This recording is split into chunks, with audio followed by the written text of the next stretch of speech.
So last week on Facebook, in one of the groups that I run for real estate investors here locally to Tampa Bay, I made quite a stir and ruffled a few feathers, one in particular, but we're not going to go to him.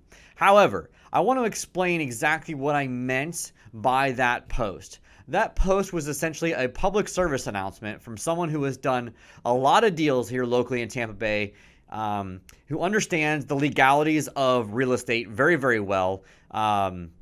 And want to explain to you guys a little bit more of what my post meant and what I mean, how you need to work the deal. So let me explain exactly what the post was first, and then I'm going to explain to you and clarify a little bit deeper what I mean. So the post was in the Tampa Bay Real Estate Investors group, which is the huge Facebook group that I moderate. That's my group, and there's over 6,000 real estate investors in this group, and a lot of them are very accurate. And so I saw a wholesaler who I will not name. It doesn't matter. I'm not going to throw anybody under the bus, but she posted a property for sale that I had just seen too much of this, and it kind of just like sparked something in me. And you guys know me that I don't like to hold anything back, so I was just like, hey, I'm just going to make this known that what this person did was illegal.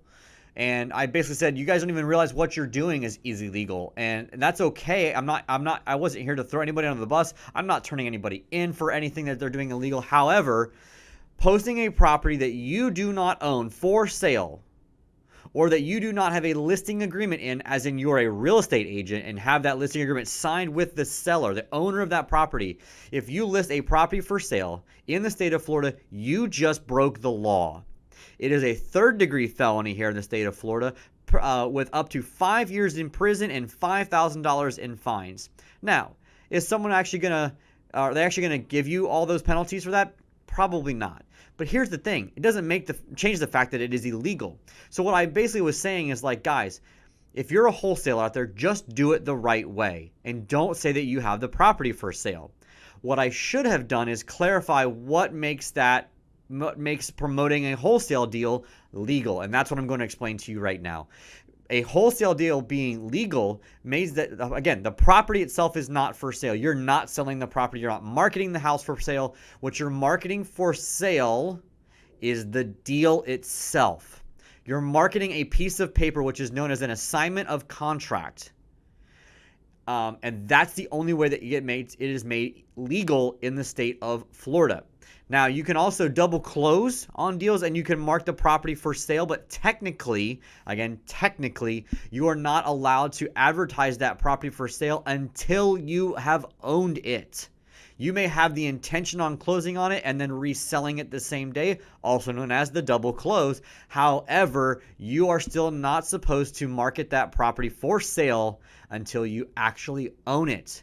Unless, again, you say that you are marketing the deal. It's all in your verbiage, ladies and gentlemen. It is not, I'm not trying to be here some heavy or holier than thou person. I just want to make sure you guys are protected. That's why we have a brokerage. That's why Out Fast Realty exists, is because we have all these agents who are legally allowed to market these properties because they have a real estate license to do so. They can market properties without even having the listing agreement, to be honest with you, as long as that they have a buyer that's willing to buy that property and put it under contract. So there are a lot of legalities in it. If you have any questions on this, all you gotta do is DM me. We can set up a phone call and explain it a little bit more in detail. But I wanted to come on here and explain that to you, exactly to make how you make yourself safe, how you make yourself not going to get in trouble with the law. Because here's the thing: I'm not going to turn you in. Other wholesalers aren't going to turn you in. It's not going to be your buyers. It's not going to be any of those people. Who's going to get pissed off and turn you in are the real estate agents who are probably negotiating with that seller, who all of a sudden see that property for sale somewhere on Craigslist or Facebook or wherever, and they were trying to get the listing on the deal.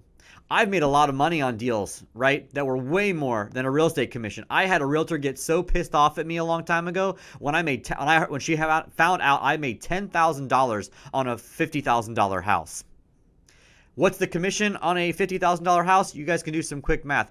3% of $50,000 is nowhere near $10,000. So when she finds out, or he finds out, that you're trying to make a big wholesale fee on a deal that she was listing and you're marketing it incorrectly, that's the person that's going to turn you in. I promise you that. So I hope you found this information interesting today. Hope to see you on the next edition of the Greg Segs.